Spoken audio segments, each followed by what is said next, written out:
টাকা আর নারী আর মদ, ক্ষমতা। আমি নিজেকে ঈশ্বরের মতো মনে করতাম। আমি ভাবতাম যে আমি অন্যান্য মানুষদের থেকে উত্তম।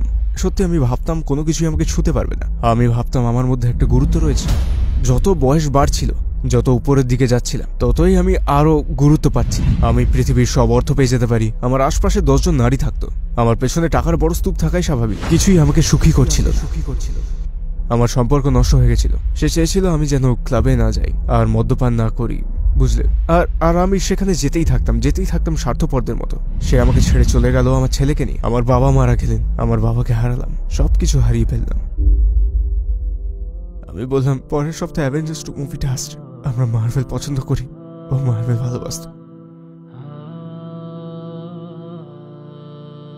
আমার মনে হতো ও জানতো যে ও মারা যাবে, আর আমাকে বললো হ্যাঁ যাবে।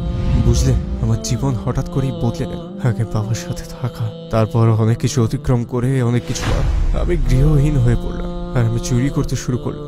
আইডি নেই, চাকরি নেই, আমি কোনো অগ্রগতি করতে পারছিলাম না। তো আমি বার্মিংহামের বাইরে গৃহহীন অবস্থায়, আমার একটা ছোট টার্টলনেক জামা ছিল। আমি সেটা আমার মাথায় পেঁচালাম, কারণ তখন খুব শীত ছিল। আমি জমে যাচ্ছিলাম। আমি কোনোভাবেই সেই পুরো টার্টলনেকটা আমার গায়ে দিলাম, আর আমি কাঁপছিলাম। মহসিন নামের এক লোক আমার কাছে আসে, আর সে আমাকে মাটিতে দেখলো, আর সে বলল, কি খবর? আমি বললাম, ভাই আমাকে প্লিজ একা থাকতে দাও। আমাকে একা থাকতে দাও। সে বলল, আসো আমার সাথে থাকবে। আর আমি বললাম, কেন কেন কেন? আর সে বলল, আল্লাহর জন্য। আর সেদিন জীবনে প্রথমবার কেউ মন থেকে আমাকে সাহায্য করতে চেয়েছে, কারণ তারা আমার ভালো করতে চেয়েছিল। এমন যে আমাকে কেন? আমি খুব খুশি হয়েছিলাম।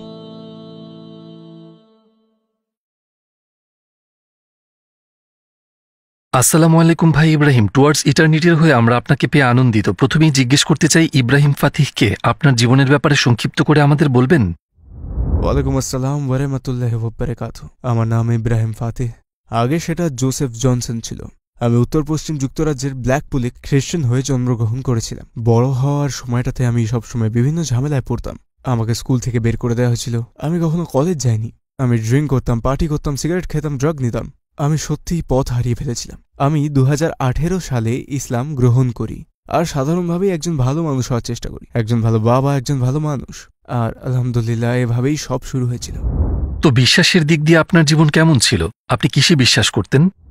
ছোট থাকতে আমি খ্রিস্টান ছিলাম। আমাকে দীক্ষা দেওয়া হয়েছিল, আমার হোলি কমিউনিয়ন, আমার পরিচিতি, আর আমি ঈশ্বরে বিশ্বাস করতাম। ছোট থাকতেও আমি সবসময় ঈশ্বরে বিশ্বাস করতাম। আমি কখনো ঈশ্বরকে ভয় পেতাম না খ্রিস্টান হয়ে। আমি ঈশ্বর এবং রাসূলগণে বিশ্বাস করতাম। কিন্তু বেড়ে ওঠার সময় আমি কখনো বিশ্বাস করতাম না যে যীশু খ্রিস্ট একজন মাসিয়া। স্কুলে থাকাকালীন আমার কিছু সন্দেহ ছিল। হাই স্কুলে থাকার সময়ও তো সবকিছু এক কান দিয়ে ঢুকে অন্য কান দিয়ে বের করতাম। তো খ্রিস্ট ধর্মের যে জিনিসটা আমার মাথায় ঢোকাতে পারতাম না, সেটা হলো যীশুকে ঈশ্বর মানা। আমি এটা বিশ্বাস করতাম না। ছোট থেকে বড় হওয়ার সময় ধর্মচর্চা করতাম। হ্যাঁ, আমরা রবিবার করে চার্চে যেতাম। তো খ্রিস্টানরা শুধু রবিবারেই চার্চে যায়, আর তারা নিজেদের জন্যই যেত সানডে মাসে। আর আপনি সেখানে যাচ্ছেন আর তারপর বাসায় ফিরছেন। জানেন, খ্রিস্ট ধর্মতে তেমন শৃঙ্খলা নেই।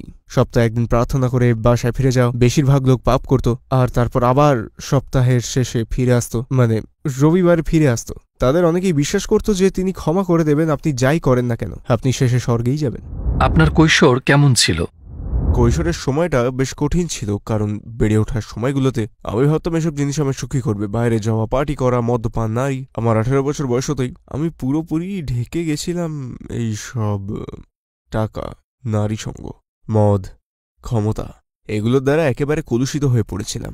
আর আমি ভাবতাম আমি অন্যদের থেকে উত্তম।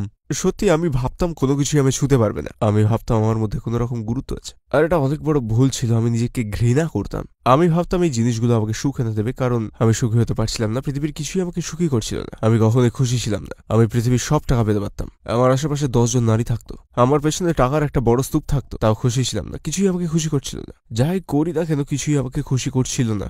এবং যত বয়স বাড়ছিল, যত উপরের দিকে যাচ্ছিলাম, আমি ততই এসব পাচ্ছিলাম, আর ততই আমি অসুখী হচ্ছিলাম। এটা আরো খারাপ হয়ে গেল, কারণ আমি ভাবলাম যদি এসব আমাকে সুখী না করতে পারে, কোনো কিছুই পারবে না। আর আমার অবস্থা খারাপ ছিল, আমার অবস্থা চরম খারাপ ছিল। আমি হারিয়ে গিয়েছিলাম, আমার কোনো পথ প্রদর্শক নেই। আমি রাতে বেঘরে মদ পান করতাম। আমি খারাপ অবস্থায় থাকাকালে কেউ আমার পাশে ছিল না। কেউ আমার কাছে একজন বন্ধু হয়ে ছিল না। যারা ছিল তারা চাইতো আমিও যেন তাদের মতো হীনবোধ করি। আমরা সবাই হীনবোধ করি। আর আমি যেটাকে বন্ধুত্ব মনে করতাম সেটা আসলে বন্ধুত্বই ছিল না, আমি এখন তা জানি। আমার একটা ছেলে আছে, আমার সম্পর্ক নষ্ট হয়ে গিয়েছিল। সে চেয়েছিল আমি যেন ক্লাবে না যাই এবং মদ্যপান না করি, আর আমি যেতাম, আমি সেখানে যেতেই থাকতাম স্বার্থপরের মতো। সে আমাকে ছেড়ে চলে গেল, আমার ছেলেকে হারালাম, আমার বাবা মারা গেল, আমি আমার বাবাকে হারিয়ে ফেললাম, আমার সবকিছুই হারিয়ে গেল। জানেন, আমার বাবা আর ছেলে আমাকে সুখী রাখতেন, আর আমি ভাবতাম এসব বস্তুগত জিনিস আমাকে সুখী করবে। আপনি কি আমাদের সেসব মুহূর্তে নিয়ে যেতে পারবেন যখন আপনি আপনার বাবাকে হারিয়ে ফেলেছিলেন? টুয়ার্ডস ইটার্নিটির প্রয়োজন আপনার সহযোগিতা। আমরা একটি অলাভজনক প্রতিষ্ঠান যার প্রচেষ্টাই হচ্ছে ইসলামকে প্রচার করা সারা বিশ্বের প্রায় 10টি ভাষার মাধ্যমে। আন্তরিক সমর্থন এবং সহযোগিতার মাধ্যমে আপনি অন্যদের সাহায্য করতে পারেন ইসলামের পথে আনতে, হারাম ছেড়ে দিতে, ইবাদত শুরু করতে, পর্দা করতে, কোরআন পড়া শিখতে এবং আরো অনেক কিছু। প্রতিদিন মাত্র $1 দান করে আপনিও হতে পারেন এই মহৎ পরিকল্পনার সম্মানিত অংশীদার। ইনশাআল্লাহ। টুয়ার্ডস ইটার্নিটিতে দান করুন। আপনি কি আমাদের সেসব মুহূর্তে নিয়ে যেতে পারবেন যখন আপনি আপনার বাবাকে হারিয়ে ফেলেছিলেন? সেটা কিভাবে হয়েছিল? হ্যাঁ, তো আমার বয়স তখন 20 বছর যখন আমার বাবা মারা যান। উনি হঠাৎই মারা যান, উনি আমার সবচেয়ে ভালো বন্ধু ছিলেন। আমি তখন আমার গার্লফ্রেন্ডের বাসায় ছিলাম, আর হ্যাঁ, আমি আমার গার্লফ্রেন্ডের বাসায় ছিলাম, আর আমার ছেলের বয়স তখন প্রায় 2 মাস ছিল। আমার বাবা ওনার বাসায় ছিলেন, আমার বোন সেখানেই থাকতো। সে আমাকে ফোন দিয়ে বলল বাবা পড়ে গিয়েছেন, উনি স্ট্রোক করেছেন, ওনার অর্ধেক চেহারা কাজ করছে না। তো ওনার অর্ধেক চেহারা যেন ঝুলে গিয়েছিল, আর সে খুবই চিন্তিত ছিল। আমি কিছুই ভাবিনি এসব নিয়ে। আমার বাবা নিজেই সবসময় হাসপাতালে যাওয়া আসা করতেন ডায়াবেটিসের জন্য, আর উনি নিজের খেয়াল তেমন রাখতেন না, মাঝে মাঝে ইঞ্জেকশন ভুলে যেতেন। আমি এসব কিছুই ভাবতাম না। এরপর আমি হাসপাতালে গেলাম, ওনাকে হাসপাতালে নেওয়া হয়েছে, তারা তাকে অজ্ঞান করার জন্য একটা অ্যানেস্থেশিয়া দিল। আমার মনে আছে তাকে নিয়ে আসা হয়েছিল, আমার সব ভাই বোনরা এসেছিল, আমরা 6 জন, সেটাই অনেক। তারপর উনি আমাদেরকে একটা রুমে ডেকে নিয়ে বললেন, আমি জানি না তোমাদের কিভাবে বলবো। আমার মাও একইভাবে মারা গিয়েছিলেন, আর আমি বললাম, কি বলতে চাইছো? বাবার ব্রেন হ্যামারেজ হয়েছিল। আমার মনে আছে সবাই তখনই কেঁদে দিয়েছিল, আর কি হয়েছে সেটা বুঝতে আমার সময় লাগছিল। মানে উনি হাসপাতালের বিছানায় ছিলেন, আর আমার মনে আছে আমার সব বোনদের পরদিন কাজ ছিল, আর তারা সবাই বাসায় চলে গেল কারণ তাদের বাচ্চারা ছিল, আর আমি একা হাসপাতালে রয়ে গেলাম। আর আমি হাসপাতালের এদিক ওদিক পায়চারি করছিলাম সারা রাত, আর আমি বিছানায় ওনার কাছে ছিলাম, আর আমি শেষবার ওনার দিকে তাকালাম, আর আমি এমনি কখনো কখনো আফসোস করি, কারণ আমি তার সাথে থাকিনি। হ্যাঁ, আমি কখনো অতীতের দিকে তাকালে আমি তার চেহারা দেখতে পাই। তো আমি ভেবেছিলাম আমি ওনার সাথে সারা রাত থেকে একটা ভালো কাজ করছি, কিন্তু আমার মনে হলো আমি নিজেকে কষ্ট দিচ্ছি। ওই 24 ঘন্টাকে 1 বছরের সমান মনে হয়েছিল। আর উনি পরদিন সকালেই মারা যান, ফ্ল্যাট লাইন হয়ে গেছিল। ওনার কি জ্ঞান ছিল? না, শেষবার যখন আমি ওনাকে জ্ঞান থাকা অবস্থায় দেখেছি, আমরা বিচ্ছিন্ন হওয়া 2 সপ্তাহ আগে উনি ফোন করেছিলেন, আর উনি বললেন, আমি তোমাকে ভালোবাসি, তুমি জানো? আমি বললাম, হ্যাঁ হ্যাঁ হ্যাঁ। উনি বললেন, আমি চাই যে তুমি জেনে রাখো আমি তোমাকে অনেক ভালোবাসি। আমি বললাম, তুমি বলতেটা কি চাইছো? আর উনি বললেন, আমি তোমাকে নিয়ে গর্বিত, আমি তোমাকে নিয়ে গর্বিত, আর জানো আমার নাতিকে নিয়ে আমি গর্বিত। তারপর আমি বললাম, চুপ করো, কি বলতে চাইছো? আমি বললাম, পরের সপ্তাহে অ্যাভেঞ্জার্স 2 মুভি আসছে, আর আমরা মার্ভেল পছন্দ করি, উনি মার্ভেল ভালোবাসেন। আমার মনে হয় উনি জানতেন যে উনি মারা যাবেন, আর উনি আমাকে বলেছিলেন হ্যাঁ, উনি যে মারা যাবেন সেটা কোনো লক্ষণ ছাড়াই ওনার মনে হয়েছিল। ওনার মনে হয়েছিল ওনার। আমার মনে হয় উনি ডাক্তারের কাছে গিয়েছিলেন কিছু সপ্তাহ আগে, উনি জানতে পেরে আমাদের বলতে চাননি। পৃথিবীর মুখোমুখি হতে আমি মোটেও প্রস্তুত ছিলাম না। উনি যখন চলে গেলেন, আমার বয়স তখন 20 বছর ছিল, কিন্তু আমার মাথার ভেতর থেকে আমি তখনও 16 বছর বয়সে। উনি মারা যাওয়ার পর অনেক কষ্ট করেছি। আমি জানতাম না কিভাবে বাঁচতে হয়, আমি জানতাম না কিভাবে মর্গেজ দিতে হয়, ভাড়া দিতে হয়। এই জন্য আমি বলেছি আমি বন্ধুদের সাথে বাইরে যেতাম, তারপর নানান ঝামেলায় জড়াতাম। বুঝলেন, আমি গৃহহীন হয়ে পড়েছিলাম, আর চুরি করা শুরু করলাম। অবশ্য লোকজন আসসালামু আলাইকুম প্রিয় ভাই ও বোনেরা, আমরা দেখেছি যে আমাদের দর্শকদের 80% মানুষজন আমাদের চ্যানেলে সাবস্ক্রাইব করেননি। আপনারা যেমনটি জানেন, আমরা একটি অলাভজনক প্রতিষ্ঠান, আর আমরা আমাদের কোনো ভিডিওতে বিজ্ঞাপন চালাই না। টুয়ার্ডস ইটার্নিটি শুধু একটি ইউটিউব চ্যানেলই না, এটি একটি মাদ্রাসাও। এখানে আমরা চেষ্টা করি নিজেদের এবং যুব সমাজকে ইসলামী শিক্ষা দেওয়ার। আমাদের লক্ষ্যই হলো শুধু সত্যকে প্রচার করা। কাজটা ছোট হতে পারে, কিন্তু ইনশাআল্লাহ অনেকের জন্য এটি পথ চলার সহায়ক হবে। এখন সাবস্ক্রাইব বাটনে ক্লিক করুন এবং একসাথে পথ চলি অনন্তকালের দিকে। উনি মারা যাওয়ার পর অনেক কষ্ট করেছি। আমি জানতাম না কিভাবে বাঁচতে হয়, আমি জানতাম না কিভাবে মর্গেজ দিতে হয়, ভাড়া দিতে হয়। এই জন্য আমি বলেছি আমি বন্ধুদের সাথে বাইরে যেতাম, তারপর নানান ঝামেলায় জড়াতাম।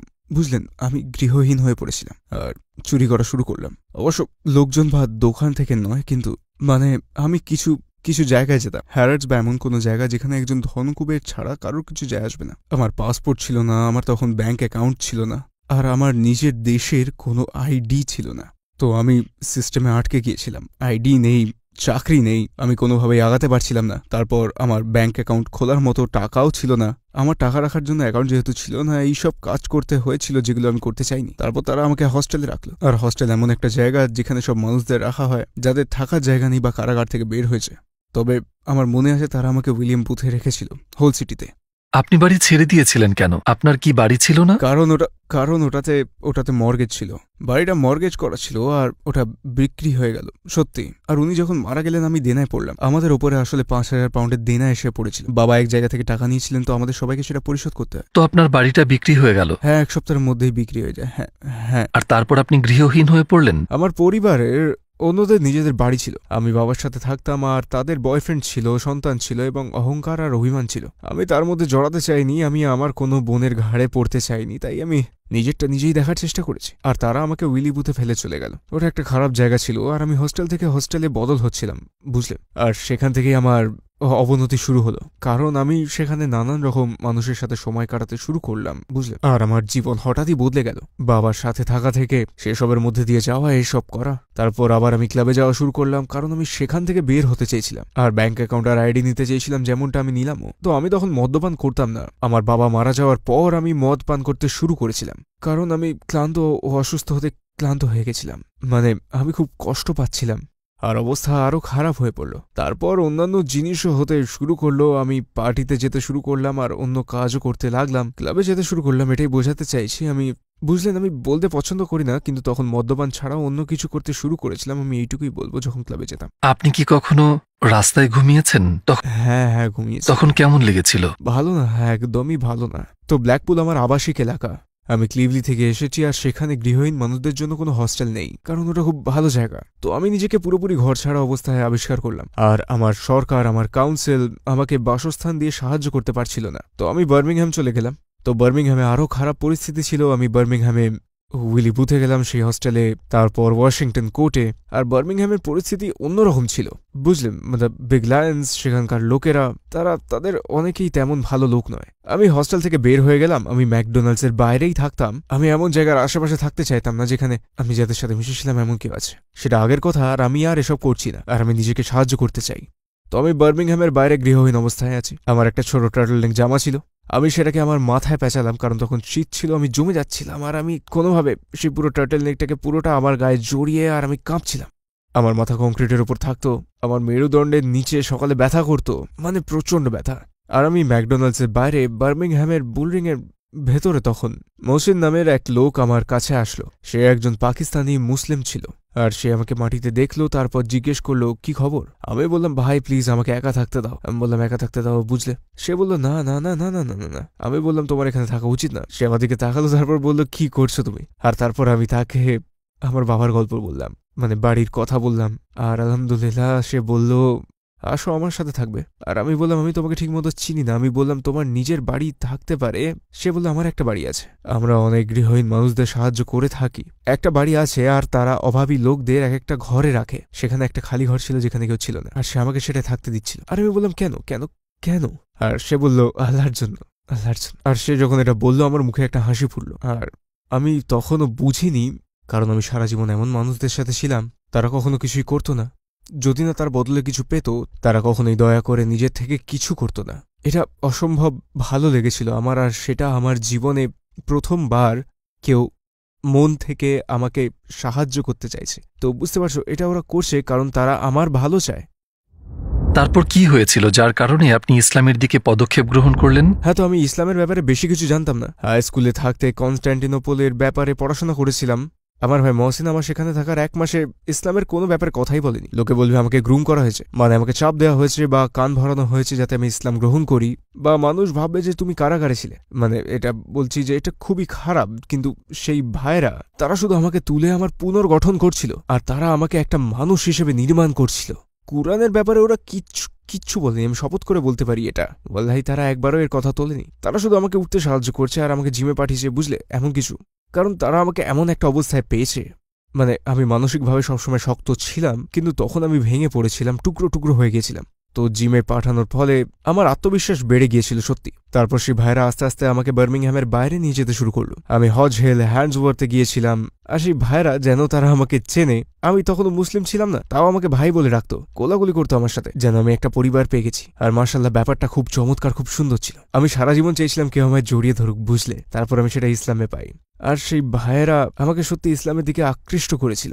আমি সেই ভ্রাতৃত্ব বোধ সেই মুসলিম কমিউনিটি ছাড়া কোথাও পাইনি। আমি আমার কোনো বন্ধুকে বিশ্বাস করতাম না। আমার বন্ধুরা প্রায় সবসময় আমাকে দিয়ে খারাপ কাজ করানোর চেষ্টা করত। ভুল বুঝবে না, মুসলিমরা পারফেক্ট নন, কিন্তু বেশিরভাগই বুঝলেন আল্লাহকে ভয় পায়। আমরা ধর্মের ব্যাপারে কথা বলতে শুরু করলাম, আর আমার বিতর্ক খুব পছন্দ, সেটা ধার্মিক হোক কি দার্শনিক। আমি বিতর্ক করতে ভালোবাসি এমনভাবে যা মানুষের পক্ষে বোঝা মুশকিল, যে কোনো বিষয়েই হোক। আমরা খ্রিস্ট ধর্ম নিয়ে কথা বলেছিলাম, আমরা ধর্ম নিয়ে কথা বলেছিলাম, মনে হতো ওটা আমাদের ছোট্ট স্পিকার্স কর্নার। আর তারা আমাকে আলী দাওয়া, হামজাজ ডেন, মোহাম্মদ হিজাব দেখার জন্য বলতে শুরু করেছিল। আমি তাদেরকে বলতে চেষ্টা করেছিলাম যে কেন বাইবেল সত্য, আর আমি কিছু বলতে পারছিলাম না। আর আলহামদুলিল্লাহ আমি কিচ্ছুই আপনি কি বাইবেলকে ডিফেন্ড করতে চাইছিলেন? আমি সেটা চেষ্টা করছিলাম না, কিন্তু তারা আমাকে কুরআন বোঝানোর চেষ্টা করছিল। আর সেই সময় আমি বাইবেলের পক্ষে বলার চেষ্টা করছিলাম, কারণ তখনও আমি খ্রিস্টান ছিলাম, কিন্তু আমি কিছুই বলতে পারছিলাম না। তারা যা বলছিল আমি সব মেনে নিচ্ছিলাম। ইসলামের আগে আমি জানতাম না যে আমরা একই প্রতিপালককে বিশ্বাস করি, আমি জানতাম না যে আমরা একই রাসূলে বিশ্বাস করি। সত্যি আমি ভেবেছিলাম তারা অন্য কিছু বিশ্বাস করে। আর যখন আমি দাওয়া দেখতে শুরু করলাম, সবকিছু আমার কাছে পরিষ্কার হতে শুরু করলো। আর বুঝলেন, মাশাআল্লাহ, এটা খুব সুন্দর অনুভূতি ছিল যে আমরা সবাই একই রাসূলে বিশ্বাস করি।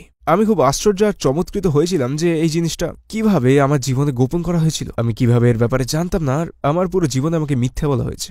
আল্লাহর শপথ, আমি সারা জীবন মিথ্যে শুনেছি। মানে সোশ্যাল মিডিয়া আর বিভিন্ন প্রচারণা থেকে অন্য লোকজন যা বলেছে তা শুনে আমি খুব অজ্ঞ আর পথভ্রষ্ট ছিলাম। আর আমি তা ঠিক করা নিয়ত করতে শুরু করলাম। আর আমি কোরআনে সত্য খুঁজে পেয়েছি একটাই কারণ, কেবল একটা কারণের জন্য। এখানেই আমি কোরআনের সত্যটা খুঁজে পেয়েছি, যেখানে বলতে পেরেছি হ্যাঁ এটা আসল, এটা সত্য।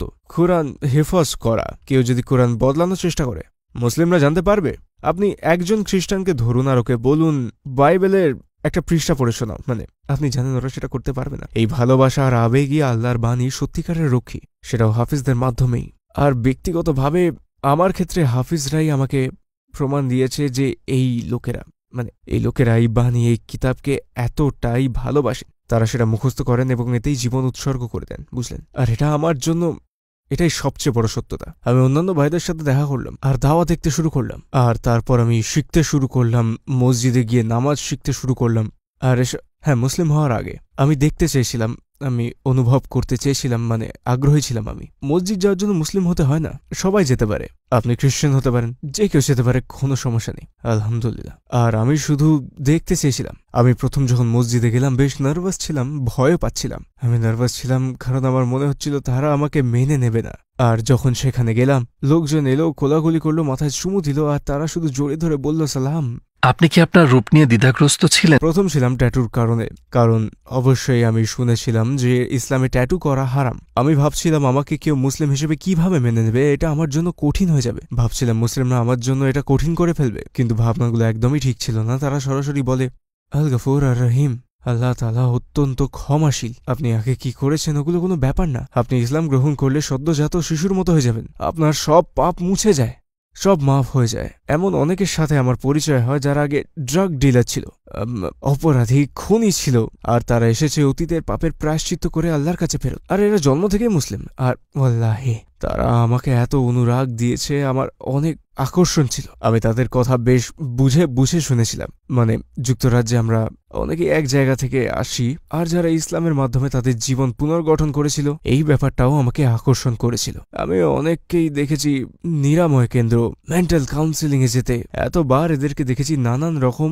নিরাময় পদ্ধতি প্রয়োগ করতে, সেটা মানসিক স্বাস্থ্য হোক কি মাদক হোক, আসক্তি হোক, কোনোটাই কাজ করে না। আমি আমার ব্যক্তিগত অভিজ্ঞতা থেকে বলছি, ইসলামী নিরাময়ের একমাত্র প্রমাণিত পন্থা যেটা আমি দেখেছি, যেটা একটা মানুষকে পাল্টায়, অন্ধকার থেকে তুলে আনে আর সত্য অর্থে অন্তর থেকে বদলে ফেলে আর অন্তরকে ভালোবাসা দিয়ে পরিপূর্ণ করে। আর ওয়াল্লাহি আলহামদুলিল্লাহ আমি এমনটা আগে কখনো দেখিনি। আর ওগুলো মাশাল্লাহ মাশাল্লাহ আমি এগুলো কখনো দেখিনি। এটা আমাকে অনেক মুগ্ধ করেছিল। এবার আমি ডক্টর জাকির নায়েকের ভিডিও দেখছি, আমি আমার টুপি পরছি, জুব্বা পরছি, আমি তখনও মুসলিম হইনি।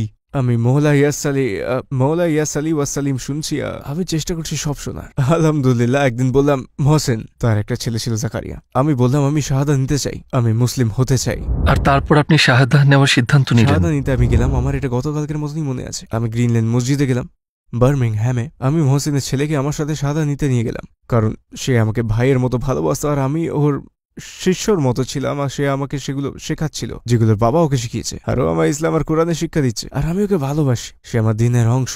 তো আমি সেখানে গেলাম, আর আল্লাহর কসম, যখন আমি চার্চে ছিলাম আমার বাবা মারা যাওয়ার পর, আমার এইসব খারাপ কাজগুলো করার পর, আমি জানি এগুলো খারাপ, আমি প্রায়শ্চিত্ত করার চেষ্টা করেছি যে হে ঈশ্বর সাহায্য করুন, এমন পরিস্থিতিতে আমাকে রাখুন যাতে বেরিয়ে ভালো হতে পারি। আর আমি প্রায়শ্চিত্ত করেছি, স্বীকারোক্তিও দিয়েছি।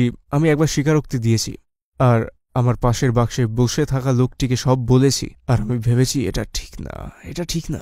আমার মনে হচ্ছিল ঈশ্বর আমাকে ক্ষমা করেননি, আমি ঈশ্বরকে অনুভব করতেই পাচ্ছিলাম না সেখানে। আর যখন আমি শাহাদা পড়লাম, আশহাদু আল্লা ইলাহা ইল্লাল্লাহ ওয়া আশহাদু আন্না মুহাম্মাদুর রাসূলুল্লাহ, আমার মনে হলো আমায় ক্ষমা করা হয়েছে। আমি খুব প্রশান্তি পেয়েছি যখন সেটা পড়লাম। নিজেকে সদ্যজাত শিশুর মতো মনে হয়েছিল, খুব আনন্দ পেয়েছিলাম। মাশাল্লাহ মাশাল্লাহ, এত ভালোবাসা আর ভাইয়ের এত কোলাকুলি পেয়েছিলাম। আর সবচেয়ে বড় ব্যাপার যেটা আমার মনে হলো, আমাকে মাফ করা হয়েছে। আর আমি সেটাই খুঁজে বেড়াচ্ছিলাম। মনে হচ্ছিল আমাকে মাফ করা হয়েছে, আমি নতুন করে শুরু করতে পারি। আমার অতীত আমাকে পেছন পেছন এসে তাড়া করবে না আর কষ্ট দেবে না আর আমাকে কখনো আর ভোগাবে না, কারণ আলহামদুলিল্লাহ আল্লাহ তাআলা অত্যন্ত ক্ষমাশীল, পরম করুণাময়। আপনার পরিবার এবং কাছের মানুষেরা আপনার ধর্মান্তরে কেমন প্রতিক্রিয়া দিয়েছেন? প্রথমে মা ফোন করেছিলেন আর আমার বোন ফোন করেছিল। তারা ভেবেছিল আমি জঙ্গি হয়ে যাব। উনি বোঝেননি, তো প্রথমে তিনি সাপোর্ট করেননি, খারাপভাবে নয়। আমার বোনও একই প্রতিক্রিয়া দিয়েছিল। তবে এখন তারা সবাই ওয়াল্লাহি, তারা সবাই আমাকে অনুপ্রেরণা দিচ্ছে। আর আমার মা বলেছেন উনি আমাকে নিয়ে গর্বিত। আর মাশাআল্লাহ, এটাই তো আমি চেয়েছিলাম। আপনি জানেন না কত ভালো লাগে যখন আপনার মা আপনাকে নিয়ে গর্বিত হয়, আপনার পরিবার আপনার সাথে থাকতে চায়। ওই জন্যই বলি আলহামদুলিল্লাহ, ইসলাম ও কোরআনের মাধ্যমেই আমি আমার পরিবারকে ফিরে পেয়েছি আর তারা আমাকে ভালোবাসে। মানুষের আপনার ট্যাটুর প্রতি প্রতিক্রিয়া কেমন ছিল আপনার মুসলিম হওয়ার পর? মানে মিশ্র প্রতিক্রিয়া ছিল। এখন বেশিরভাগ মানুষই আল গফুর আর রহিম খুব ভালোভাবে উপলব্ধি করেছে আর কোরআনের ভালো জ্ঞান আছে আর আল্লাহ তাআলার গুণাবলী সম্পর্কেও জ্ঞান আছে ওদের। আল হাকাম হলেন শ্রেষ্ঠ বিচারক, অন্য কেউ সেটা পারে না। কিন্তু যখন আমি উমরা করতে চাই, কিছু অ্যান্টি আছেন আর আমি বলে উঠি আন্টি আমি দুঃখিত, আস্তাগফিরুল্লাহ। কিছু আঙ্কেল আছেন যারা, তবে কিছু আঙ্কেল আন্টি আছেন যারা এমন করেন। কিন্তু আমি যখন বলি আমি একজন ধর্মান্তর, তারা বলে মাশাল্লাহ মাশাল্লাহ জাযাকাল্লাহ খায়র। আমি বলি দেখুন আমি ধর্মান্তর বলি, আপনাদের এমন করা উচিত না। জন্মসূত্রে মুসলিমরা ভুল করতে পারে, সত্যি। আমি বলি আল হাকাম। মুসলিম হওয়ার পর আপনার পুরনো অভ্যাসগুলো ছেড়ে দেওয়া কি কঠিন ছিল? আপনার কি মনে হয় একজন ব্যক্তি যদি মুসলিম হতে চায় তাহলে তার জীবনের খারাপ জিনিসগুলো না ছাড়ার আগে সেটা করা উচিত? তো ধর্মান্তর বা চর্চা করেন না এমন মুসলিম যারা দিনে ফিরে আসতে চান, ছোট ছোট পদক্ষেপ নিন। ওভাবে জিনিসপত্র ভাববেন না। আপনারা চলতে চলতে শিখে যাবেন। আপনাকে চেষ্টা করার জন্য দ্বিগুণ স্বভাব দেয়া হবে, তো হ্যাঁ 100%। আর আমার ক্ষেত্রে আমার জীবনযাত্রায় বিশাল পরিবর্তন এসেছিল। 2 বছর সময়ও লেগেছিল, বছর 2 সময় হ্যাঁ লেগে গিয়েছিল আমার সবকিছু মানিয়ে নিতে। অনেক কিছু করতে, যেমন সুন্নাহ, গান বাজনা, অনেক ছোট ছোট জিনিস রয়েছে, অনেক ছোট ছোট জিনিস রয়েছে, বুঝলে? তবে নিজের ওপর কঠোর হবেন না, একদম মন থেকে করতে হবে শুধু। আর ধীরে ধীরে অল্প অল্প করে আপনি সেখানে পৌঁছতে পারবেন। মুমিন বা বিশ্বাসী হওয়ার অনেক ধাপ আছে, তো এটা আপনার উপর নির্ভর করে আপনি কোথায় থাকতে চান। সবার একটা স্তর আছে, বুঝলেন? সেটা অর্জন করা সহজ। আপনি 5 ওয়াক্ত সালাত আদায় করুন, তারপর আপনি আপনার কাজ করুন, আর আলহামদুলিল্লাহ আপনি বলতে পারেন আপনি অনেক ভালো কাজ করেছেন। আমি জান্নাতে যাবো ইনশাল্লাহ। আমার এক বন্ধু বলেছে যে আমাদের কেউই ভালো কাজের ভিত্তিতে জান্নাতে যাবে না, কেবল আল্লাহর করুণার মাধ্যমে যাবে। আমরা যতই হযরত মুহাম্মদ সাল্লাল্লাহু আলাইহি ওয়াসাল্লামকে যত বেশি ভালোবাসবো, আমরা সময়ের সাথে সাথে ততই ভালো মানুষ হিসেবে গড়ে উঠব। তবে তার জন্য সময় লাগবে। তো আমি এটাই বলবো, আপনার যদি ট্যাটুও থেকে থাকে, ইসলাম সবার জন্য। এটা তাদের জন্য যাদের এটা দরকার। আপনি যেখান থেকে আসুন না কেন, আপনি অতীতে কি করেছেন সেটাও ব্যাপার না। আপনি যদি মদ্যপান করে থাকেন বা অন্য কিছু, নামাজ পড়ে বলুন আস্তাগফিরুল্লাহ। আর আপনি যদি জান্নাত চান, আপনি যদি আখিরাতে ভালো পরিণতি চান, আর আপনি এসব গ্রহণ করছেন, তো জেনে রাখুন ইসলাম কোনো ছেলে খেলা নয়। তো আমরা যখন সালাহ আদায় করব আর যত আমরা কোরআন পাঠ করব, ততই আমরা রবের প্রেমে পড়বো আর আল্লাহর জন্য এসব করতে চাইব। তো আপনি যদি মদ পান করে থাকেন, চিন্তা করবেন না, আমি নিশ্চিত আল্লাহ তাআলা আমাদের পথ দেখাবেন ইনশাল্লাহ। আপনি কি কোনো অসাধারণ ঘটনার সম্মুখীন হয়েছেন যখন আপনার মনে হয়েছিল যে আপনার সাথে আল্লাহর একটা বিশেষ সম্পর্ক রয়েছে? একটা অসাধারণ ঘটনা হলো গত বছর আমি খুব একাকী বোধ করছিলাম। আমি হল সিটিতে ছিলাম তখন, আর আমি হলের একটা মসজিদে যাওয়া শুরু করলাম। আর তখন আমি টিকটকে একটা ভিডিও বানালাম যে আমি একজন মুসলিম, প্রায় 1 বছর আগে এই সময়, প্রায় 9 মাস আগে। তারপর আমার মনে আছে আমি ঘুম থেকে উঠেছি আর দেখছি টিকটকে 1 লক্ষ ফলোয়ার পেয়েছি আমি। আর তারপর ওটা ভাইরাল হয়ে গেল, আর আমার মনে হলো আমি কত ভালোবাসা পেয়েছি, মনে হলো পৃথিবী যেন উন্মুক্ত হয়ে গেছে। আর আমি তখনও ভয় পাচ্ছিলাম যে মানুষ আমাকে মেনে নেবে না। আর আমি চেয়েছিলাম যে চেষ্টা করে দেখতে, আমি ইসলামের ব্যাপারে বেশ অনুরাগী, আমি চেষ্টা করে দেখতে চেয়েছিলাম আর অন্যদেরও দেখাতে চেয়েছিলাম যে ইসলাম শান্তির ধর্ম। আমি অনলাইন আসার সময় থেকে হাজার হাজার মানুষ আমাকে অভিবাদন জানিয়েছেন আমার ট্যাটুর ব্যাপারে, আর এটা আমার মনে আরো শক্তি জুগিয়েছে আর অন্তরে শান্তি দিয়েছে। আর তখন থেকে 1000-এরও বেশি মানুষ আমাকে মেইল করে বলেছে যে তারা শাহাদা নিয়েছে কারণ আমি ভিডিওগুলো বানিয়েছি আর তাদের দেখিয়েছি যে ইসলাম কত শান্তিপূর্ণ। তারপর সেটা লাইভ আর সরাসরি দেখেছি যে এটা তাদের সাহায্য করছে। যখন থেকে আমি প্রথম ভিডিওটি বানিয়েছি 1000-এরও বেশি মানুষ আমার সোশ্যাল মিডিয়াতে আমায় মেসেজ করেছে যারা অমুসলিম, যারা শাহাদা নিয়েছেন বা কোরআন কিনেছেন আর ইসলামের ব্যাপারে শিখছেন। তারা চেয়েছে যেন আমি তাদের শেখাই, তো আমি তাদের রিভার্স সার্ভারের মাধ্যমে শিখিয়েছি। আমি চাই আল্লাহ তাআলা তাদের রক্ষা করুন, আর আমার যদি তাদের জন্য কোনো দায়িত্ব থাকে আমি তাদের জন্য থাকার চেষ্টা করব। ইনশাল্লাহ আমি থাকব। আপনি তো অনেকবার উমরা করতে গিয়েছেন, কিন্তু প্রথমবার যখন গিয়েছিলেন তখন কোন জিনিসটি আপনাকে সবচেয়ে বেশি প্রভাবিত করেছিল এবং কেন? আমি যখন মসজিদ আল হারামে গেলাম, অনেক মানুষ এক জায়গায়, বিভিন্ন জাতির, বিভিন্ন বর্ণের, বিভিন্ন দেশের, আর আমি জানতাম এটাই উত্তর। সকল লোকেরা এখানে তীর্থে এসেছেন আল্লাহর কাছে। ভ্যাটিকানের মতো নয় যেখানে মানুষ পোপকে শুধু দেখতে যায়, বা তারা আল্লাহর কাছে এসেছেন, তারা সত্যিকারের বিশ্বাসী। আর এটা একটা নিরাময়, বর্ণবাদের এটা উত্তর, এটা বিশ্ব শান্তি। আর এটা আমার জন্য বড় মুহূর্ত ছিল। ইসলাম সব কিছুরই নিরাময়, সকল সমস্যারই ইসলাম সমাধান। এটা পথনির্দেশক জীবনের একটা পথ। আমার এক ভাই আনাসকে মনে আছে, আমি তাকে ভালোবাসি, সে দাগেস্তানের। সে আমাকে মাকারের একটা সুইস হোটেল থেকে ফোন করতো আর ফোনে আমাকে কাবা শরীফ দেখাতো যে এই যে কাবা, আমি তোমার জন্য দোয়া করেছি, আমি তোমার জন্য উমরা করব। আমার মনে আছে সে আমাকে প্রথমে মদিনাতে নিয়ে গেছিল, তো আমরা উল্টো হিজরত করেছিলাম, আমরা মসজিদ আল নববীতে গিয়েছিলাম। তারপর মদিনার নিয়ত করে পুরো পথ ড্রাইভ করে গিয়েছি, আর সেই যাত্রাটাই আমি কোনোদিনও ভুলব না। এই এত জায়গায় যাওয়া, পথে পথে এত থামা, আরও অনেক কিছু, আমরা বিভিন্ন বিষয়ে কথা বলতাম। সে আমাকে বলেছে কিভাবে সিজদা করতে হয়, আর ওটা খুব অন্যরকম ছিল। প্রথমবার মনে হয়েছিল যে আমাকেই কেন, আমি অনেক খুশি হয়েছিলাম।